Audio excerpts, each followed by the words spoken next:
ನಮ್ಮ ಊರಿನ ಭಕ್ತ ಕನಕದಾಸರ ಜಯಂತಿಯ ಪ್ರಯುಕ್ತ ಹಮ್ಮಿಕೊಂಡಂತಹ ಕೈಕುಸ್ತಿ ಕಾರ್ಯಕ್ರಮದಲ್ಲಿ ಈ ಒಂದು ವೇದಿಕೆಯಲ್ಲಿ ಹಾಸ್ಯನಲ್ಲಿರ್ತಕ್ಕಂಥ ಅತಿಥಿಗಳಿಗೆ ಮೊದಲಿಗೆ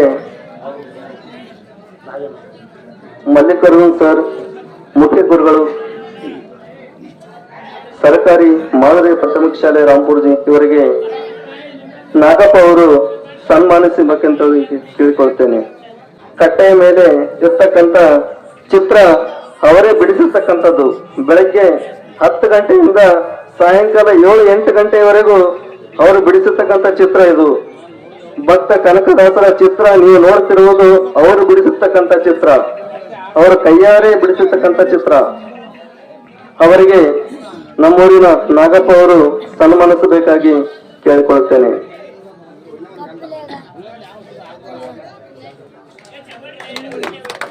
ಚಪ್ಪಾಳೆಯೊಂದಿಗೆ ಅವರಿಗೆ ಜೋರಾದ ಚಪ್ಪಾಳೆಯೊಂದಿಗೆ ಅವರಿಗೆ ಗೌರವ ಕೊಡಬೇಕು. Thank you sir.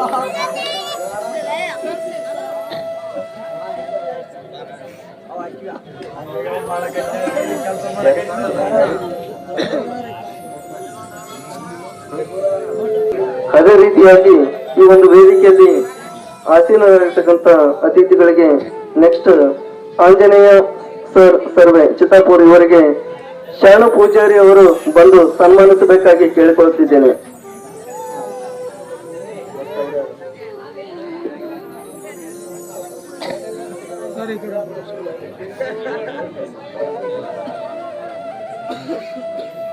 Anjaneya sir Sarve Chittapur ಇವರಿಗೆ ಸನ್ಮಾನಿಸ್ತಕ್ಕಂಥ ಶರಣ ಪೂಜಾರಿ ಅವರಿಗೆ ಧನ್ಯವಾದಗಳು. ಅದೇ ರೀತಿಯಾಗಿ ವೇದಿಕೆಯಲ್ಲಿ ಆಸೀನರಾಗಿರ್ತಕ್ಕಂಥ ಅತಿಥಿಗಳಿಗೆ ನೆಕ್ಸ್ಟ್ ರಾಜು ಡೀಲರ್ ರಾಂಪುರ್ಜಿ ಮತ್ತು ಕೋಟಗೆರ ನ್ಯಾಯಬೆಲೆ ಅಂಗಡಿಯ ಮಾಲೀಕರಾಗಿರ್ತಕ್ಕಂಥ ಇವರಿಗೆ ರಾಜು ಗೇಣಿ ಅವರು ಮೆಂಬರ್ ಅವರು ಸನ್ಮಾನಿಸಬೇಕಾಗಿ ಕೇಳಿಕೊಳ್ತೇನೆ. ರಾಜು ಮೆಂಬರ್ ಅವರು ರಾಜು ಡೀಲರ್ ಅವರಿಗೆ ಸನ್ಮಾನಿಸಿದ್ದಾರೆ. ಎಲ್ಲರೂ ಜೋರಾದ ಚಪ್ಪಾಳೆಯೊಂದಿಗೆ ಅವರಿಗೆ ಗೌರವ ನೀಡಬೇಕು.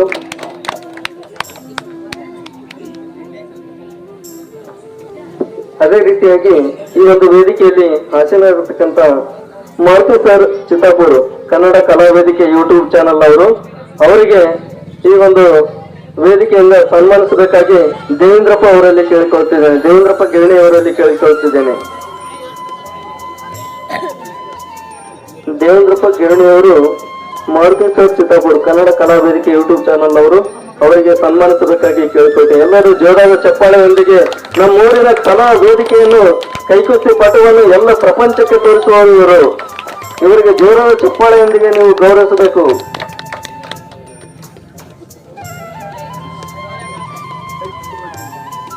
ಈ ಒಂದು ಕೈಕುಸ್ತಿ ಕಾರ್ಯಕ್ರಮಕ್ಕೆ ಭಕ್ತ ಕನಕದಾಸರ ಜಯಂತಿಯ ಪ್ರಯುಕ್ತ ಕೈಕುಸ್ತಿ ಕಾರ್ಯಕ್ರಮಕ್ಕೆ ಬಂದಂತ ಅತಿಥಿಗಳಿಂದ ಒಂದೆರಡು ಅನಿಸಿಕೆಗಳು. ಮೊದಲನೇದಾಗಿ ನಮ್ಮ ಕನ್ನಡ ಕಲಾ ವೇದಿಕೆ ಮಾರುತಿ ಸರ್ ಅವರಿಂದ ಒಂದೆರಡು ಹಿತನುಡಿಗಳು.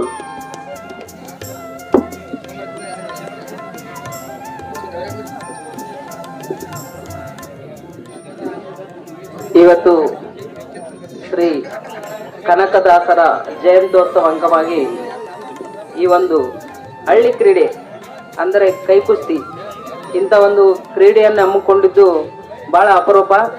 ಬಹಳಷ್ಟು ಕಡೆ ಬಹಳಷ್ಟು ಜಯಂತಿಗಳನ್ನು ಮಾಡ್ತಾ ಇರ್ತೀವಿ. ಆದ್ರೆ ಆ ಜಯಂತಿಯಲ್ಲಿ ಎಲ್ಲಾ ತರಹದ ಕಲೆಗಳಾಗಿರ್ಬೋದು, ಸಂಸ್ಕೃತಿಗಳಾಗಿರ್ಬೋದು. ಆದ್ರೆ ನಮ್ಮ ಈ ಹಳ್ಳಿ ಭಾಗಕ್ಕೆ ಬಂದ್ರೆ ಇದೊಂದು ಹಳ್ಳಿ ಕ್ರೀಡೆ. ಈ ಹಳ್ಳಿ ಕ್ರೀಡೆ ಅಂದ್ರೆ ಕಬಡ್ಡಿ ಕೂಡ ಹಳ್ಳಿ ಕ್ರೀಡೆನೇ ಆಗಿತ್ತು. ಅಂತ ಒಂದು ಕಬಡ್ಡಿ ಇವತ್ತು ಇಂಟರ್ನ್ಯಾಷನಲ್ ಲೆವೆಲ್ಗೆ ಹೋಗಿದೆ. ಆದ್ರೆ ಈ ಕ್ರೀಡೆ ಕೂಡ ನನ್ನ ಒಂದು ಅನಿಸಿಕೆ ಪ್ರಕಾರ ಅಂದ್ರೆ ಅದಕ್ಕಿಂತಲೂ ಬಲವಾದದ್ದು. ಯಾಕಂತಂದ್ರೆ ಅದನ್ನು ಕೆಟ್ಟದಂತ ನಾನು ಅನ್ನಲ್ಲ.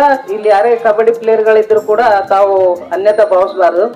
ಯಾಕಂತಂದ್ರೆ ಅದರಲ್ಲಿ ನಾವು ಸುಮ್ಮನೆ ಹೋಗಿ ಟಚ್ ಮಾಡಿ ಬಂದ್ರೆ ಔಟ್ ಕೊಡ್ಬಹುದು. ಇಲ್ಲಿ ಹಂಗಲ್ಲ. ಇವರ ಶಕ್ತಿ ಸಾಮರ್ಥ್ಯ, ನಂತರ ಇವರ ಒಂದು ಟೆಕ್ನಿಕ್ ಬಳಸಿ 5 ಜನರು ಅಥವಾ 3 ಜನರನ್ನು ಕಣದಿಂದ ಹೊರಗೆ ಹಾಕಿದಾಗ ಮಾತ್ರ ಅವರು ವಿನ್ನರ್ ಆಗ್ಲಿಕ್ಕೆ ಸಾಧ್ಯವಾಗುತ್ತೆ.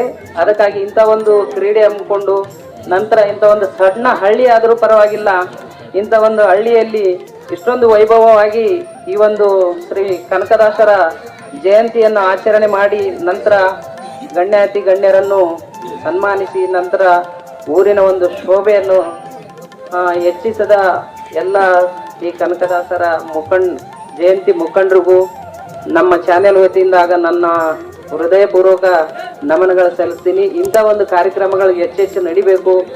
ಆ ನಂತರ ಕನಕದಾಸರ ಬಗ್ಗೆ ಇನ್ನೂ ಮಾತಾಡೋರು ಬಹಳಷ್ಟು ಜನರಿದ್ದಾರೆ. ಅವರ ಒಂದು ಮಾರ್ಗದರ್ಶನದಲ್ಲಿ ನಾವು ನಡ್ಕೊಂಡು ಹೋದ್ರೆ ಊರಿಗೂ ನಮಗೂ ನಂತರ ಯುವಕರಿಗೂ ಒಳ್ಳೆ ಮಾರ್ಗ ಸಿಗುತ್ತೆ ಅಂತ ಹೇಳ್ತಾ ನಾನು 2 ಮಾತುಗಳನ್ನು ಮುಗಿಸ್ತೀನಿ. ನಮಸ್ಕಾರ ಎಲ್ರಿಗೂ. ಕನ್ನಡ ಕಲಾ ವೇದಿಕೆಯ ತಂಡದ ಸರ್ ಅವರಿಗೆ, ಮಾರುತಿ ಸರ್ ಅವರಿಗೆ ತುಂಬಾ ಧನ್ಯವಾದಗಳು. ಅದೇ ರೀತಿಯಾಗಿ ಈ ಒಂದು ವೇದಿಕೆಯಲ್ಲಿ ಆಸೀನರಾಗಿರ್ತಕ್ಕಂಥ ನಮ್ಮ ಊರಿನ ಮುಖ್ಯ ಗುರುಗಳಾಗಿರ್ತಕ್ಕಂಥ ಶ್ರೀ ಕುಮಾರ ಮಲ್ಲಿಕಾರ್ಜುನ್ SK ಸರ್ ಅವರು ಸಹ ಈ ಒಂದು ಕಾರ್ಯಕ್ರಮದ ಪ್ರಯುಕ್ತ ಒಂದೆರಡು ಹಿತನುಡಿಗಳನ್ನು ಕೇಳಬೇಕೆಂದು. ಕುಲವೆಂದೇಕೆ ಹೊಡೆದಾಡುವಿರಿ, ಕುಲದ ನೆಲೆ ಏನಾದರೂ ಬಲ್ಲಿರ.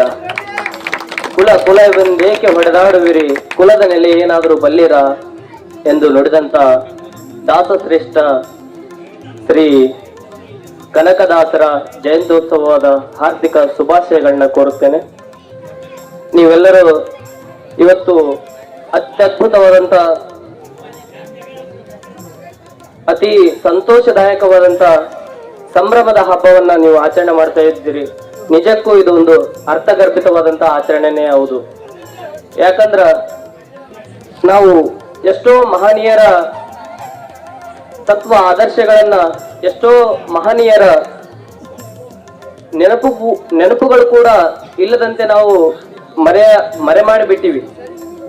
ಅಂತ ಸಂದರ್ಭದಲ್ಲಿ ಸುಮಾರು 500 ವರ್ಷಗಳ ಹಿಂದೆ ಬಾಳಿ ಬದುಕಿ ಹೋಗಿರುವಂತ ಶ್ರೇಷ್ಠ ವ್ಯಕ್ತಿತ್ವವುಳ್ಳಂತ ಶ್ರೀ ಕನಕದಾಸರನ್ನ ನೆನೆದು ಅವರನ್ನ ಭಕ್ತಿಯಿಂದ ಪೂಜಿಸಿ ಅವರ ತತ್ವಾದರ್ಶಗಳನ್ನ ಹರಡಿಸುವ ನಿಟ್ಟಿನಲ್ಲಿ ಅವರನ್ನ ಭಕ್ತಿಪೂರ್ವಕವಾಗಿ ನೆನೆಯುವಂತ ಕೆಲಸವನ್ನ ಈ ಪುಟ್ಟ ಹಳ್ಳಿಯಲ್ಲೂ ಕೂಡ ಮಾಡ್ತಾ ಇದ್ರಂದ್ರ ನಿಜಕ್ಕೂ ಇದೊಂದು ಅತಿ ಸಂತಸದಾಯಕವಾದಂತ ವಿಷಯ ಅಂತ ನಾನು ಹೇಳಕ್ ಇಷ್ಟಪಡ್ತೀನಿ. ಕನಕದಾಸ ಅಂದ್ರೆ ನಿಜಕ್ಕೂ ಬರೀ ಒಬ್ಬ ವ್ಯಕ್ತಿ ಅಲ್ಲ, ಬರೀ ಒಬ್ಬ ಕುಲಕ್ಕೆ ಸೀಮಿತವಲ್ಲ. ಕನಕದಾಸರನ್ನ ನಾವು ಶ್ರೇಷ್ಠ ರಾಜನನ್ನಾಗಿ, ಶ್ರೇಷ್ಠ ಸಮಾಜ ಸುಧಾರಕರನ್ನಾಗಿ, ಶ್ರೇಷ್ಠ ಭಕ್ತಿ ಚಳವಳಿಗಾರನಾಗಿ ಮತ್ತು ಶ್ರೇಷ್ಠ ಸಾಹಿತಿಗಾರನಾಗಿಯೂ ಕೂಡ ನಾವು ಗುರುತಿಸಬಹುದು. ನಮ್ಮ ಕನ್ನಡ ನಾಡಿನ ಇತಿಹಾಸದಲ್ಲಿ ಅವರಂತ ಅದ್ಭುತವಾದಂತ ಕೊಡುಗೆಯನ್ನ ನೀಡಿದವರು ಅಂದ್ರೆ ಮತ್ತೊಬ್ಬರು ಇಲ್ಲ ಅಂತ ನನಗನ್ನಿಸ್ತದ. ನಿಜಕ್ಕೂ ನಾನು ಈ ಸಂದರ್ಭದಲ್ಲಿ ನನಗೆ ಮಾತನಾಡಕ್ಕೆ ಅವಕಾಶ ಕೊಟ್ಟದಕ್ಕೆ ನನಗೆ ಬಹಳ ಖುಷಿ ಆಗುತ್ತೆ. ಅದಕ್ಕೋಸ್ಕರ ನಾನೊಂದು ರಿಕ್ವೆಸ್ಟ್ ಏನಂದ್ರೆ, ನಾನು ಮಾತಾಡ್ಬೇಕಾಗಿರೋದು ಜಾಸ್ತಿ ಹೊತ್ತು ಸಮಯ ಇಲ್ಲ, 2 ನಿಮಿಷ ಅಂತ ಹೇಳಿದ್ರು. ಆದ್ರೂ ಮೈಕ್ ಕೈ ಸಿಕ್ಕ ಮೇಲೆ ಎಷ್ಟು ನಿಮಿಷ ಆಗುತ್ತೆ ಅಂತ ಗೊತ್ತಾಗಲ್ಲ. ಹಿಂಗಾಗಿ ನಾನು ಅವ್ರ ಇತಿಹಾಸ ಹೇಳ್ಬೇಕು ಅಥವಾ ನಿಮ್ಗೆ ಅಭಿನಂದನೆಗಳು ಸಲ್ಲಿಸ್ಬೇಕು ಒಂದು ಗೊತ್ತಾಗ್ತಾ ಇಲ್ಲ. ಈಗ ನಮ್ಗೆ ಸ್ವಲ್ಪ ಸಮಯಾವಕಾಶ 1-2 ನಿಮಿಷ ಹೆಚ್ಚಂದ್ರೆ ಇನ್ನೂ ಸ್ವಲ್ಪ ಮಾತಾಡ್ಬೋದು.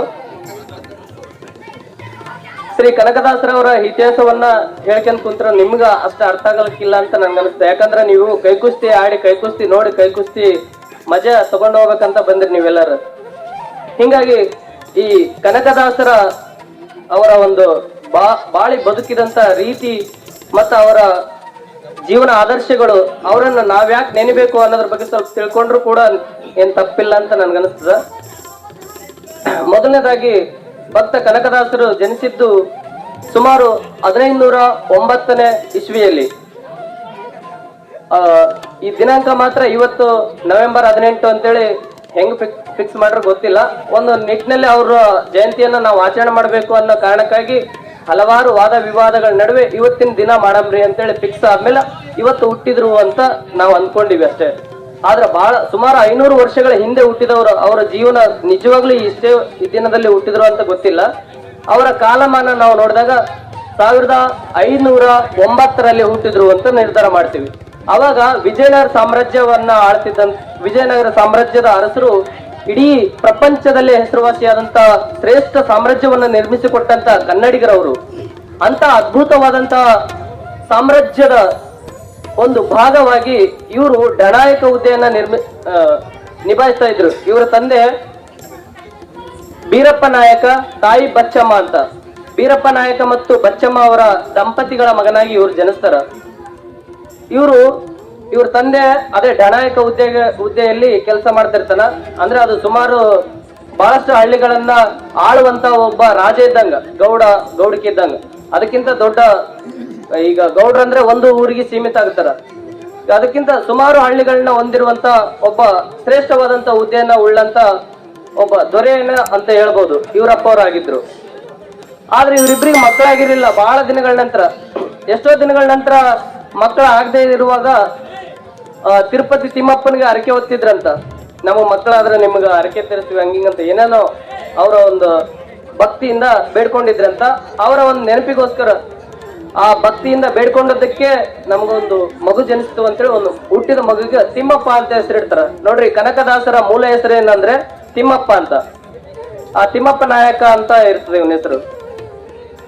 ಇವ್ರು ಹುಟ್ಟಿದಾಗ ಬಹಳಷ್ಟು ಬದಲಾವಣೆಗಳಾಗ್ತಾವ. ಅವ್ರ ಮನೆಯಲ್ಲಿ ತುಂಬಿದ ಸಂಸಾರ, ಅತ್ಯದ್ಭುತವಾದಂತ ಸಡಗರ, ಇಡೀ ಅವರ ಒಂದು ಸಂಪೂರ್ಣವಾದಂತ ಹಳ್ಳಿ, ಅವರ ಸಂಪೂರ್ಣ ಸಾಮ್ರಾಜ್ಯದಲ್ಲಿ ಅದ್ಭುತವಾದಂತ ಒಳ್ಳೆ ಸಡಗರ, ಸಂಭ್ರಮ ನೆಲೆದಾಡ್ತಿರ್ತದ. ಹೀಗಾಗಿ ಅವರೊಬ್ಬ ಶ್ರೇಷ್ಠ ವ್ಯಕ್ತಿ ಅನ್ನೋದು ಅವ್ರ ಮನವರಿಕೆಗೆ ಬರ್ತದ. ಕೊನೆಗೆ ಅವರು ಏನಾಗ್ತಾರಂದ್ರ, ಆ ಡನಾಯಕ ಹುದ್ದೆಯಲ್ಲಿ ಇರ್ಬೇಕಾದ್ರ ಅವರೊಬ್ಬ ಶ್ರೇಷ್ಠ ಆಡಳಿತಗಾರ ಅನ್ನೋದಕ್ಕೆ ಅಲ್ಲಿ ಒಂದು ಸಾಕ್ಷಿ ನೆನಪು ಬರ್ತದೆ ನನ್ಗ. ಒಂದು ಏನ್ ನಡೀತಪ್ಪ ಅಂದ್ರೆ ಘಟನೆ, ಅವರು ಹಿಂಗೆ ಜನರ ಏಳಿಗೆಗಾಗಿ, ಜನರ ಅಭಿವೃದ್ಧಿಗೋಸ್ಕರ ಸಾಕಷ್ಟು ಊರುಗಳದಾಗ ಕೆರೆಗಳನ್ನ ತೋಡಿಸ್ತಾ ಇರ್ತಾರೆ. ಇವರು ಕೆರೆಗಳನ್ನ ತೋಡಿಸ್ತಿರುವಂತ ಸಂದರ್ಭದಾಗ ಒಂದು ಕೊಪ್ಪರಿಗೆ ಅಂದ್ರೆ ಬಹಳಷ್ಟು ದೊಡ್ಡದಾದಂತ ನಿಧಿ ಸಿಗುತ್ತದ. ಆ ಕೊಪ್ಪರಿಗೆ ಬಂಗಾರ ಸಿಗ್ತದ. ಬಂಗಾರ ಅಂದ್ರೆ ಕನಕ. ಆ ಬಂಗಾರ ಸಿಕ್ಕಾಗ ಇದು ನಮ್ಮ ಒಬ್ಬರಿಗೆ ಸೀಮಿತ ಅಲ್ಲ, ಇದು ಪ್ರತಿ ಈ ಊರಲ್ಲಿ ಸಿಕ್ಕದಂದ್ರೆ ಈ ಊರಿಗೆ ಸೇರ್ಬೇಕಾದದ್ದು ಅಂತೇಳಿ ಅಲ್ಲಿದಲ್ಲೇ ಆ ಕೊಪ್ಪರಿಗೆ ಬಂಗಾರವನ್ನ ದಾನವಾಗಿ ಕೊಟ್ಟು ಬಿಡ್ತಾರ ಎಲ್ಲಾ ಜನರಿಗೆ. ಹಿಂಗಾಗಿ ಕೊಪ್ಪರಿಗೆ ಬಂಗಾರವನ್ನ ದಾನವಾಗಿ ಕೊಟ್ಟಿದ್ದಕ್ಕಾಗಿ ಆ ತಿಮ್ಮಪ್ಪ ನಾಯಕ ಏನಾಗ್ತಾನಂದ್ರೆ ಕನಕ ನಾಯಕ ಆಗಿ ಬದಲಾವಣೆ ಆಗ್ತಾನ. ಕನಕ ಅಂದ್ರೆ ಬಂಗಾರ. ಆ ಬಂಗಾರವನ್ನ ದಾನ ಮಾಡಿ ಕನಕ ಆಗಿ ಪರಿವರ್ತನೆ ಆಗ್ತಾರ. ಅದೇ ಹುದ್ದೆಯಲ್ಲಿ ಮುಂದುವರಿತಾ ಇರುವಂತ ಸಂದರ್ಭದಾಗ ನಿಮಗ್ ಗೊತ್ತಿರಬಹುದು, ಇತಿಹಾಸ ಓದೋರಿಗೆ, 1565ರಲ್ಲಿ ತಾಳಿಕೋಟಿ ಕದನ ನಡೀತದ.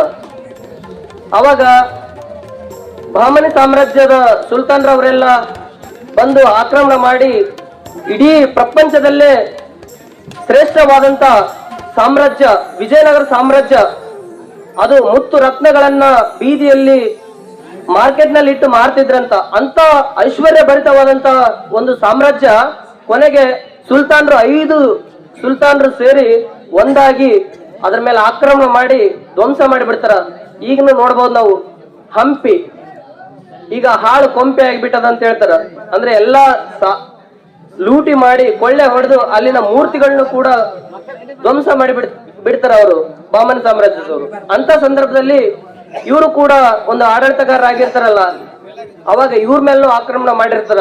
ಕೊನೆಗೆ ಯುದ್ಧದಲ್ಲಿ ಸಾಕಷ್ಟು ಸಾವು ನೋವುಗಳು ಸಂಭವಿಸಿ ಅದ್ರ ಬಗ್ಗೆ ಬಹಳಷ್ಟು ಮನಸ್ಸಿನಲ್ಲಿ ಒಂದು ಬೇಸರವನ್ನು ಉಂಟು ಆಗುತ್ತೆ ಇವರಿಗೆ. ಆ ಬೇಸರದಿಂದ ಏನ್ ಮಾಡ್ತಾರ, ಇದೆಲ್ಲ ನೋಡಿದಾಗ ಎಷ್ಟೋ ಜನರ ತಂದೆ ತಾಯಿಗಳು ತನ್ನ ಮಕ್ಕಳನ್ನ ಕಳ್ಕೊಂಡಿರ್ತಾರ. ಎಷ್ಟೋ ಜನ ಮಕ್ಕಳು ತಂದೆ ತಾಯಿಗಳನ್ನ ಕಳೆದುಕೊಂಡು ಬೀದಿ ಪಾಲಾಗಿರ್ತಾರ. ಎಷ್ಟೋ ಜನರು ಅನಾಥರಾಗಿ ಬಿಟ್ಟಿರ್ತಾರ. ಇಂಥ ಯುದ್ಧ ನಮ್ಗೆ ಬೇಕಾ? ಇಂಥ ಸಾಮ್ರಾಜ್ಯ ನಮ್ಗೆ ಬೇಕಾ? ಇದ್ಯಾಕ್ ಬೇಕು?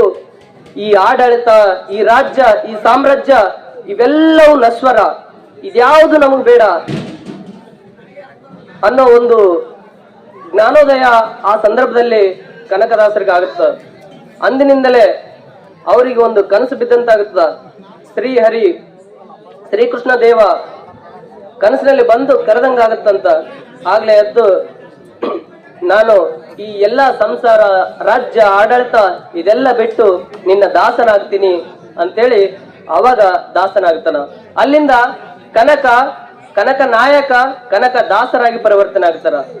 ಹೀಗೆ ಕನಕದಾಸನಾಗಿ ಪರಿವರ್ತನೆ ಆದಂತ ಕನಕದಾಸರು ಸಾಕಷ್ಟು ಓದಿ, ಸಾಕಷ್ಟು ಸಮಾಜದಲ್ಲಿ ಅಡ್ಡಾಡಿ, ಎಲ್ಲ ತಿರುಗಾಡಿ ಸಮಾಜದ ಸಮಾಜದ ಬೇಕು ಬೇಡಗಳು ಮತ್ತೆ ಸಮಾಜದಲ್ಲಿ ಇರ್ತಕ್ಕಂಥ ಮೌಢ್ಯತೆಗಳು ಇವೆಲ್ಲ ಕಂಡು ಪ್ರಾಯಶಃ ಅವರು ಮನಸ್ಸಲ್ಲಿ ಬಹಳ ನೊಂದುಕೊಳ್ತಾರ. ಹೆಂಗಿರ್ತ ಸಮಾಜ ಅಂದ್ರೆ ಮೇಲ್ಜಾತಿಯವರು ಕೀಳ್ ಜಾತಿಯವರು, ಬ್ರಾಹ್ಮಣರು ಮೇಲ್ಜಾತಿಯವರು, ಉಳಿದವರೆಲ್ಲ ಕೀಳ್ ಜಾತಿಯವರು, ಅದರಲ್ಲೂ ಮತ್ತೆ ಒಬ್ರಿಗೊಬ್ರು ಕೀಳ್ ಜಾತಿಯವರು, ಹಿಂಗಿರ್ತದ. ಅದೇ ಸಂದರ್ಭದಲ್ಲಿ ಆಡಿದ ಮಾತು ನಾನು ಫಸ್ಟ್ ನೆನ್ಸಿದ್ದೆ ಅದು, ಕುಲ ಕುಲವೆಂದೇಕೆ ಹೊಡೆದಾಡುವಿರಿ, ಕುಲದ ನೆಲೆ ಏನಾದ್ರು ಬಲ್ಲಿರ ಅಂತ. ಆಗ ಬ್ರಾಹ್ಮಣರು ಯಾವ ಮಟ್ಟಿಗೆ ಕುಲಭೇದ ಮಾಡ್ತಿರ್ತಾರಂದ್ರೆ,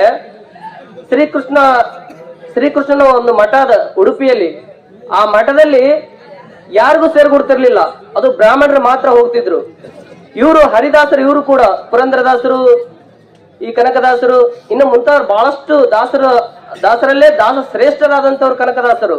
ಈ ಕನಕದಾಸರು ಅತ್ಯಂತ ಕೀಳು ಕುಲದವರು ಅನ್ನೋದು ಅವರ ಮನೋಭಾವ ಇತ್ತು. ಹಿಂಗಾಗಿ ಎಲ್ಲಾ ದಾಸರನ್ನ ಸೇರಿಸ್ಕೊಂಡು ಕನಕದಾಸನ್ನ ಸೇರಿಸ್ಕೊಳ್ಳೋದಿಲ್ಲ ಒಳಗ. ಇಲ್ಲ ಬೇಡ, ನೀನ್ ಕೀಳು ಕುಲದವಿದಿ, ನೀನ್ ಬರಬೇಡ, ಇಲ್ಲಿ ಬ್ರಾಹ್ಮಣರಿಗೆ ಮಾತ್ರ ಅವಕಾಶ ಅದ, ಈ ಮಠದಾಗ ಪ್ರವೇಶ ಮಾಡ್ಬೇಕಾದ್ರೆ ಬ್ರಾಹ್ಮಣರು ಮಾತ್ರ ಸಾಧ್ಯ ಅದ, ಹಿಂಗಾಗಿ ನೀವು ಬರಬಾರ್ದು ಅಂತ ಹೇಳಿದಾಗ ಆವಾಗ್ಲೇ ಆ ಕ್ಷಣದಲ್ಲೇ ಆ ಮಠನ ಬಿಟ್ಟು ತ್ಯಜಿಸಿ ಹಿಂದ್ಗಡೆ ಬರ್ತಾರ. ಆ ಕನಕದಾಸನ ಭಕ್ತಿಗೆ ಮೆಚ್ಚಿ ಶ್ರೀಕೃಷ್ಣ ದೇವನೇ ಹಿಂತಿರುಗಿ ವಾಪಸ್ ನೋಡ್ತಾನಂತ. ನಿಜವಾಗ್ಲೂ ಈಗಲೂ ಹೋಗಿ ನೋಡ್ರಿ, ಉಡುಪಿಯಲ್ಲಿ ಕನಕನ ಕಿಂಡಿ ಅಂತೇಳಿ ಒಂದು ಕಿಂಡಿ ಅದ. ಆ ಶ್ರೀಕೃಷ್ಣ ದೇವರಾಯನ ತನ್ನ ಮುಖವನ್ನೇ ಬದಲಿಸಿ ಶ್ರೀಕೃಷ್ಣ ಈ ಕನಕದಾಸರ ಭಕ್ತಿಗೆ ಮೆಚ್ಚಿ ಒಲಿದು ಬಂದನ ಅಂತ ಹೇಳ್ತಾರ. ಅಂತ ಶ್ರೇಷ್ಠವಾದಂತ ಭಕ್ತಿ ಉಳ್ಳಂತ ದಾಸರು ಅಂದ್ರೆ ಈ ಕನಕದಾಸರು. ಇವ್ರನ್ನ ನಾವು ಬರೀ ಭಕ್ತಿಯಲ್ಲಿ ಅಷ್ಟೇ ಅಂದ್ರೆ ಜಾತಿ ವ್ಯವಸ್ಥೆಯನ್ನ ಯಾವ ಮಟ್ಟಿಗೆ ತ್ಯಜಿಸಿದ್ರು ಅನ್ನೋದ್ರ ಬಗ್ಗೆ ಬಹಳಷ್ಟು ತನ್ನ ಕೃತಿಗಳಲ್ಲಿ ನೋಡ್ಬೋದು. ಒಂದು ರಾಮಧಾನ್ಯ ಚರಿತೆ ಅಂತೇಳಿ ಒಂದು ಕೃತಿ ಬರೀತಾರೆ ಅವರು. ನಿಮ್ಗೆ ಯಾರಿಗೂ ಗೊತ್ತಿರ್ಲಿಕ್ಕಿಲ್ಲ, ಒಂದ್ ಸಣ್ಣ ಕತೆ ಅದು, ಸ್ವಲ್ಪ ಸಮಯ ಜಾಸ್ತಿ ಆಗುತ್ತೆ ಅಂತ ಅನಿಸ್ತದೆ. ಸಣ್ಣ ಕತೆ, ರಾಮಧಾನ್ಯ ಚರಿತೆ ಅಂತೇಳಿ ಒಂದು ಕತೆ ಬರ್ತಾರೆ ಇವರೇ ಸ್ವತಃ. ಯಾರಂದ್ರೆ ಕನಕದಾಸರು. ಆ ರಾಮ ಮಹಾರಾಜ, ಅದೆಲ್ರಿಗೂ ಗೊತ್ತಿತ್ತು. ಆಗಿನ ಕಾಲದಾಗ ಮಹಾರಾಜ ಇರ್ತಾನ ರಾಮ. ಅವಾಗ ಧಾನ್ಯಗಳು ಇರ್ತಾವಲ್ಲ, ಧಾನ್ಯಗಳಂದ್ರೆ ದಾಣಿಗಳದಾಗ ಜಗಳಗಳು ಶುರುವಾತು ಒಂದಕ್ಕೊಂದು. ನಾನು ಶ್ರೇಷ್ಠ, ನಾನು ಶ್ರೇಷ್ಠ, ನಾನು ಶ್ರೇಷ್ಠ ಅಂತೇಳಿ. ಹಿಂಗೆ ಎಲ್ಲ ಧಾನ್ಯಗಳು ಒಬ್ರಿಗೊಬ್ರು ಶ್ರೇಷ್ಠ ಅಂತಿರ್ತಾವ. ಆದ್ರೆ ಅಕ್ಕಿ ಅದಲ್ಲ, ಅಕ್ಕಿ ನಾನು ಶ್ರೇಷ್ಠ ಅಂತೇಳಿ ಬಹಳ ಜಮ್ಮ ಪಡ್ತಿರ್ತದ. ಅಲ್ಲೇ ಇರ್ತದ ಒಂದು ರಾಗಿನೂ ನಾನು ಶ್ರೇಷ್ಠ, ನೀನ್ ಹೆಂಗ್ ಶ್ರೇಷ್ಠ ಅಂತೇಳಿ ಆ ಎರಡು ಕೆಡು ಜಗಳ ಆಗ್ತಾವ. ನೆನ್ಪಿಟ್ಕೊಳ, ಅಕ್ಕಿ ಮತ್ತೆ ರಾಗಿ ಇವೆರಡರ ವಾದ ವಿವಾದ ಬಹಳ ಜಾಸ್ತಿ ಆಗಿ ಏನಾಗತ್ತಪ್ಪ ಅಂದ್ರ ಒಂದಕ್ಕೊಂದು ತೆಗಳಕ್ ಶುರು ಮಾಡ್ತಾವ. ನೀನೇನ್ ಮಾಡಿದೆ, ನೀನು ಬಡವರು ಉಪಯೋಗಿಸ್ತಾರ ನಿನ್ನ, ಮತ್ತೆ ನೀನು ಬರೀ ಕೀಳು ಕುಲದವರ ಬಲ್ಲಿ ಇರ್ತಿ, ರಾಗಿ ನಿನ್ಗೇನ್ ಬರಲ್ಲ, ನಾನು ನೋಡು ಶ್ರೇಷ್ಠ, ನಾನು ಅಕ್ಕಿ, ನನ್ನನ್ನ ಬ್ರಾಹ್ಮಣರು ಉಪಯೋಗಿಸ್ತಾರ, ನನ್ನನ್ನ ನೈವೇದ್ಯ ಕಾರ್ಯದಲ್ಲಿ ಉಪಯೋಗಿಸ್ತಾರ, ನನ್ನನ್ನ ಯಾರಾದ್ರೂ ತೀರ್ಕೊಂಡ್ರೆ ಪಿಂಡ ಇಡಲು ಕೂಡ ನಾನೇ ಬೇಕು, ನನ್ನನ್ನ ಅಷ್ಟೆಲ್ಲ ಉಪಯೋಗ ಮಾಡ್ತಾರ, ನಾನೇ ಶ್ರೇಷ್ಠ ಎಲ್ಲರಿಗಿಂತ, ನೀನೇನು ರಾಗಿ, ನನ್ ಮುಂದೆ ನಿನ್ನ ಬಾಯಿ ಬಡಾಯಿ ಕೊಚ್ಕೋಬೇಡ ಅಂತ ಹೇಳ್ತದ ಅಕ್ಕಿ. ಹಂಗಂದಾಗ ರಾಗಿನ ಸುಮ್ನೆ ಇರಲ್ಲ, ನೀನೇನ್ ಶ್ರೇಷ್ಠ ಐತಿ, ನಾನು ಅತ್ಯಂತ ಅದ್ಭುತವಾದಂತ ಪೋಷಕಾಂಶ ಉಳ್ಳಂತ ವ್ಯಕ್ತಿ, ನಾನು ನನ್ನನ್ನ ಸೇವಿಸ್ತಾರ ಜನ, ನನ್ನನ್ನ ಸೇವಿಸಿದಂತ ಜನರು ದಷ್ಟಪುಷ್ಟ ಆಗ್ತಾರ, ಶಕ್ತಿಶಾಲಿಗಳಾಗ್ತಾರ, ನನ್ನನ್ನು ತಿಂದಂತ ಜನ ಆರೋಗ್ಯವಾಗಿರ್ತಾರ, ನೀನ್ ತಿಂದು ಬರೇ ಶುಗರ್ ಇವೆಲ್ಲ ಹಚ್ಕೋತಾರ, ನೀನೇನು ಶ್ರೇಷ್ಠ ಅಲ್ಲ, ನೀನು ಕೀಳು ಅಂತೇಳಿ ವಾದ ವಿವಾದ ನಡೀತಾ ಇರ್ತಂಗೆ. ಕೊನೆಗೆ ಅದೇನಾಗುತ್ತೆ ಅಂದ್ರೆ ಅಕ್ಕಿ ಮತ್ತೆ ರಾಗಿ ಎರಡು ಅದು ಮುಗಿಯೋದಿಲ್ಲ, ಆದ್ರು ವಾದ ವಿವಾದಗಳು ಸೀದಾ ಏನಾಗುತ್ತೆ ಅಂದ್ರೆ ರಾಜರ ಬೆಲೆಗೆ ಹೋಗುತ್ತ ತೀರ್ಪು. ರಾಜ ತೀರ್ಪು ನೀಡ್ಬೇಕು. ಶ್ರೀರಾಮಚಂದ್ರ ಅವ್ರನ್ನ ಕರೆಸ್ತಾನ. ಅಕ್ಕಿ ಮತ್ತೆ ರಾಗಿ ಎರಡು, ಆ ಎರಡರ ಜಗಳವನ್ನ ಏನ್ ಮಾಡ್ಬೇಕಪ್ಪ ಅಂತೇಳಿ ಸ್ವಲ್ಪ ತಲೆ ಕೆಡಿಸ್ಕೊಳ್ತಾರ. ಇವು ಮತ್ತೆ ಅದೇ ಭಾಷಣ ಕೊರಿತಿರ್ತಾವ, ಅಕ್ಕಿ ನಾನು ಶ್ರೇಷ್ಠ, ನನಗೆ ಪಿಂಡ ಇಡ್ಲಕ್ ಬೇಕು, ಬ್ರಾಹ್ಮಣರು ಉಪಯೋಗಿಸ್ತಾರೆ, ನಾನು ನೈವೇದ್ಯ ಕಾರ್ಯಕ್ಕೆ ನಾನೇ ಬೇಕು ಎಲ್ಲ ಹೇಳ್ತಾ ಇರ್ತ ಅಕ್ಕಿ. ಕೊನೆಗೆ ಇದು ರಾಗಿನೂ ಹಂಗೆ ಹೇಳ್ತ, ಇಬ್ರದು ಹೋಗ್ಲಿ ಬಿಡು, ಒಂದ್ ಕೆಲಸ ಮಾಡೋಣ ಅಂತೇಳಿ ಆ ರಾಗಿ ಮತ್ತೆ ಅಕ್ಕಿ ಎರಡನ್ನ ಒಂದು ಜೈಲಿನಲ್ಲಿ ಬಂಧಿಸಿ ಬಿಡ್ತಾರ. ನೀವಿಬ್ರು ಸುಮಾರು ವರ್ಷಗಳ ಕಾಲ ನಿಮ್ಮನ್ನ ಬಂಧಿಸಿ ಬಿಡ್ತೀನಿ, ಯಾರು ಗಟ್ಟಿಯಾಗಿ ಉಳ್ಕೊಳ್ತಿರೋ ಅವರೇ ಶ್ರೇಷ್ಠ ಅಂತ ಹೇಳಿಬಿಡ್ತಾನ. ಅವಾಗ ಸ್ವಲ್ಪ ವರ್ಷಗಳ ಕಾಲ ಇಟ್ಟಾಗ ಅಕ್ಕಿ ಕೊಳತು ಹೋಗುತ್ತಂತ, ರಾಗಿ ಗಟ್ಟಿಯಾಗಿ ಉಳಿತಂತ. ಹಿಂಗಾಗಿ ರಾಗಿನೇ ಶ್ರೇಷ್ಠ ಅಕ್ಕಿಕ್ಕಿಂತ ಅಂತೇಳಿ ಶ್ರೀರಾಮಚಂದ್ರ ತೀರ್ಪು ನೀಡಿಬಿಡ್ತಾನ. ಇದರ ಅರ್ಥ ಏನಪ್ಪಾ ಅಂದ್ರೆ ಅಕ್ಕಿ ಅಂದ್ರೆ ಬ್ರಾಹ್ಮಣ, ಇನ್ನು ರಾಗಿ ಅಂದ್ರೆ ಕೀಳು ಕುಲದವರು ಅಥವಾ ಕುರುಬ ಆಗಿರ್ಬೋದು, ಕಬ್ಬಲಿಗಾಗಿರ್ಬೋದು, ಇನ್ನಿತರ ಜನಾಂಗಗಳೆಲ್ಲ ಸೇರಿ ಒಂದು ರಾಗಿಯ ಸಂಕೇತ. ಶ್ರೀ ಸಾಮಾನ್ಯರ ಸಂಕೇತ ರಾಗಿ, ಬ್ರಾಹ್ಮಣರ ಸಂಕೇತ ಅಕ್ಕಿ. ಈ ಒಂದು ಸಣ್ಣ ಕಥೆಯ ಮೂಲಕ ಅತ್ಯದ್ಭುತವಾಗಿ ಅಕ್ಕಿ ಶ್ರೇಷ್ಠ ಅಲ್ಲ, ಎಲ್ಲಾ ಧಾನ್ಯಗಳು ಕೂಡ ಶ್ರೇಷ್ಠ, ಆದ್ರೆ ಜಂಬ ಕೊಚ್ಕೊಳ್ಬಾರ್ದು, ಯಾರು ನಾನು ಶ್ರೇಷ್ಠ ಅನ್ನಬಾರದು ಅನ್ನೋದನ್ನ ಈ ಕಥೆಯ ಮೂಲಕ ಸಾಬೀತುಪಡಿಸಿದಂತ ಸುಮಾರು 500 ವರ್ಷಗಳ ಹಿಂದೆನೆ ಹೇಳಿದಂತ ವ್ಯಕ್ತಿ ಕನಕದಾಸರು. ಇಷ್ಟೇ ಅಲ್ಲದೆ ಇನ್ನು ಬಹಳಷ್ಟು ತನ್ನ ಕೃತಿಗಳಲ್ಲಿ, ತನ್ನ ಕೀರ್ತನೆಗಳಲ್ಲಿ ಸಾಕಷ್ಟು ಒಳ್ಳೊಳ್ಳೆ ಅಂಶಗಳನ್ನ ಹೇಳ್ಯಾರ. ಹಿಂಗೆಲ್ಲ ಇವ್ರ ಬಗ್ಗೆ ಬರೀ ಇವ್ರನ್ನ ಹಿಡ್ಕೊಂಡು ಜೆಂಡ ತಗೊಂಡು ಮೆರವಣಿಗೆ ಮಾಡೋದು, ಬರೇ ನಾವು ಬಲ ನಾವೇ ಬಲ ಅನ್ನೋದು ಅದೆಲ್ಲ ಬಿಟ್ಟು ಇವ್ರು ಏನ್ ಮಾಡಿದ್ರು, ಏನ್ ಕಾರ್ಯ ಮಾಡಿದ್ರು, ಯಾತಕ್ಕಾಗಿ ಇವರು ಶ್ರೇಷ್ಠರಾದ್ರು ಅನ್ನೋದನ್ನ ಅರ್ಥ ಮಾಡಿಕೊಂಡು ಇವರ ಗುಣಗಳನ್ನ ನಮ್ಮ ಜೀವನದಲ್ಲಿ ಅಳವಡಿಸಿಕೊಂಡು ನಾವು ಬದುಕಿದ್ದೇ ಆದ್ರೆ ನಿಜವಾಗ್ಲೂ ನಾವು ಈ ಸಮಾಜದಲ್ಲಿ ಉತ್ತಮ ವ್ಯಕ್ತಿಯಾಗಿ ಬಾಳ್ತೀವಿ ಅಂತ ನನ್ನ ಮಾತುಗಳನ್ನ ಹೇಳ್ತಾ, ಇನ್ನೊಂದು ಮನುಷ್ಯ ಜಾತಿ ತಾನೊಂದೇ ವಲಂ, ನಿಜವಾಗಿ ಇವ್ರು ಹೇಳಿದಂಥದ್ದು ಕುಲವೆಂದೇಕೆ ಹೊಡೆದಾಡುವಿರಿ, ಕುಲದ ನೆಲೆ ಏನಾದ್ರು ಬಲ್ಲಿರಾ ಅಂತ ಕೇಳರಲ್ಲ, ಆ ಪ್ರಶ್ನೆ ಇಂದಿಗೂ ಕೂಡ ಯಾರಿಗೂ ಉತ್ತರಿಸಲು ಸಾಧ್ಯ ಇಲ್ಲ. ನಾವು ನಮ್ಮವರು ನಮ್ಮ ಕುಲ ಅಂತ ನಾವೇನೋ ಬಡದಾಡ್ತೀವಿ ಪ್ರತಿಯೊಬ್ರು. ಇದು ಇತ್ತೀಚಿನ ದಿನಗಳಲ್ಲಿ ಹೆಚ್ಚಾಗಿದ್ದು. ಇದು ಯಾವುದು ಯಾರ ಕುಲದ ನೆಲೆಯೂ ಕೂಡ ಕಂಡುಕೊಂಡಿಲ್ಲ. ಈಗ ನಿಜವಾಗ್ಲೂ ನಾನು ಒಂದು ಕುಲ ಅಂತ ನಾನು ಎಷ್ಟು ಹೆಮ್ಮೆಯಿಂದ ಹೇಳ್ತೀನೋ, ನಮ್ಮ ಮುತ್ತಾತ್ನವರು, ಇನ್ನೊಂದು ಮುತ್ತಾತ್ನವರು, ಅವ್ರ ತಾತಂದಿರು ಯಾವ ಕುಲದವರು ಅಂತ ನಮ್ಗೇನ್ ಗೊತ್ತು? ಅದಕ್ಕೋಸ್ಕರ ಕುಲದ ನೆಲೆ ಹುಡ್ಕೊಂಡು ಕುಂತ್ರೆ ಆಗಲ್ಲ. ನಿಜವಾಗ್ಲೂ ಹೇಳ್ಬೇಕಾದ್ರೆ ಮನುಷ್ಯರೆಲ್ಲರೂ ಒಂದೇ ಎನ್ನುವಂತ ಸಂದೇಶವನ್ನ ಸಾರಿದವರು ಕನಕದಾಸರು. ಅವರ ಒಂದು ತತ್ವವನ್ನ ನಾವು ನಮ್ಮ ಗುಣಗಳಲ್ಲಿ ಸೇರಿಸ್ಕೊಂಡು ನಮ್ಮ ಒಂದು ಸಾಮಾಜಿಕ ವರ್ತನೆಗಳಲ್ಲಿ ಆ ಗುಣಗಳನ್ನ ನಾವು ಅರ್ಥ ಮಾಡ್ಕೊಂಡಿದ್ದೆ ಆದ್ರೆ ನಾವು ಉತ್ತಮ ವ್ಯಕ್ತಿ ಆಗ್ತೀವಿ, ಮತ್ತೆ ಎಲ್ಲರೊಂದಿಗೆ ಬದುಕೋಣ ಅಂತ ಹೇಳ್ತಾ ಅವಕಾಶ ಮಾಡಿಕೊಟ್ಟಿದ್ದಕ್ಕೆ ತುಂಬ ಹೃದಯದ ಧನ್ಯವಾದಗಳನ್ನ ಹೇಳ್ತೇನೆ. ಹಾಗೆ ಈ ಸಂದರ್ಭದಲ್ಲಿ ನನಗೆ ಊರಿಂದ ಕರೆಸಿ ಸನ್ಮಾನಿಸಿದ್ದಕ್ಕಾಗಿ ನಾನು ಮಗದೊಮ್ಮೆ ತುಂಬ ಹೃದಯದ ಧನ್ಯವಾದಗಳನ್ನ ಅರ್ಪಿಸ್ತೀನಿ. ಜೈ ಹಿಂದ್, ಜೈ ಕರ್ನಾಟಕ ಮಾತೆ.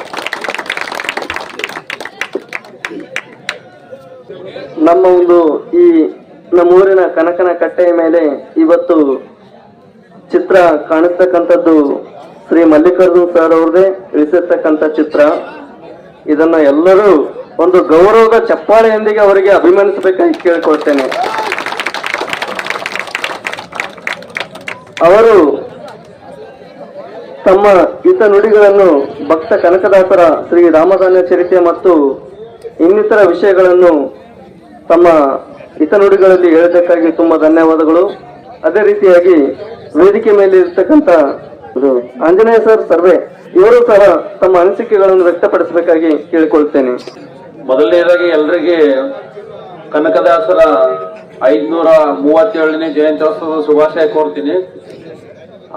ನಾನು ಇಲ್ಲೇ ಗಾಜರ್ಕೋಟದವನು, ಗಾಜರ್ಕೋಟದವ್ರು ನಿಮ್ಗೆಲ್ಲ ಗೊತ್ತಿರ್ತದೆ ಆಲ್ಮೋಸ್ಟ್.